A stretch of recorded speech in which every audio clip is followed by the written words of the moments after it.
This scythe-looking weapon is a new 5-star polearm coming into the game, which has quite an interesting mechanic regarding its passive, and it can be used on almost all DPS polearm users, under specific conditions. So let's talk about it. So this weapon has comparatively higher base attack, suggesting that this weapon is good for characters whose damage scales with attack, and it also provides 22.1% crit rate, which will help in maintaining the crit ratio. Then its passive grants Bond of Life worth 25% of wielder's max HP, whenever their charged attack hits an opponent. This effect can only be triggered once every 14 seconds, and when the wielder has a Bond of Life, they gain a 12% damage bonus, which can be further increased by 24% if the equipping character has the Bond of Life greater than or equal to 30% of their max HP. So in total, the wielder can get up to 36% damage bonus from this weapon's passive. Now it's quite easy for Arlecchino to max out this weapon's passive, as when she hits opponents with her E-skill, followed by a charged attack, she gains anywhere between 65 to 145% of her max HP as Bond of Life, depending upon the number of opponents hit by her E-skill. Then add in another 25% to that value provided by this weapon's passive, and now she will gain anywhere between 90 to 170% of her max HP as Bond of Life, which is way above the 30% criteria required to max out this weapon's passive.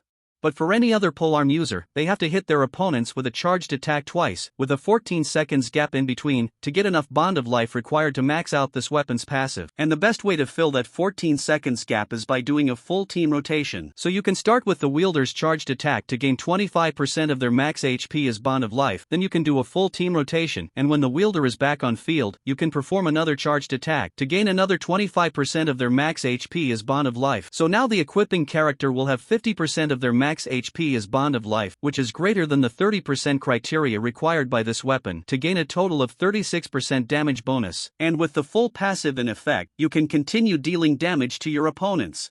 Now since you don't want the equipping character to lose their Bond of Life through heals, as you lose the damage bonus provided by this weapon due to Bond of Life, it's better to use Zhongli alongside the wielder instead of a healer, as he will protect the wielder from all incoming damage, so that you don't need to heal the equipping character, preserving the Bond of Life in the process. But you can use Bennett alongside Zhongli, as he only heals the active character if their health is equal to or below 70%. And if you use Zhongli, then most likely the wielder's health will stay above 70%, and you will get the attack bonus from Bennett, while also preserving the Bond of Life.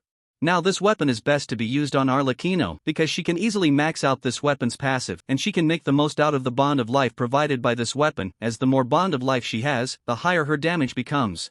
So you can definitely pull this weapon for Arlecchino. And since this weapon provides up to 36% damage bonus, you can pull this weapon for other polearm users as well, except Xiao or Hu Tao, cause Xiao need heals to stay alive, as he continuously lose HP during his burst, and Hu Tao needs to heal herself using her burst, so that she can use her E-skill more frequently. And if they get healed, then their Bond of Life disappears, meaning you have to accumulate it again, which can get too cumbersome to use this weapon effectively on them.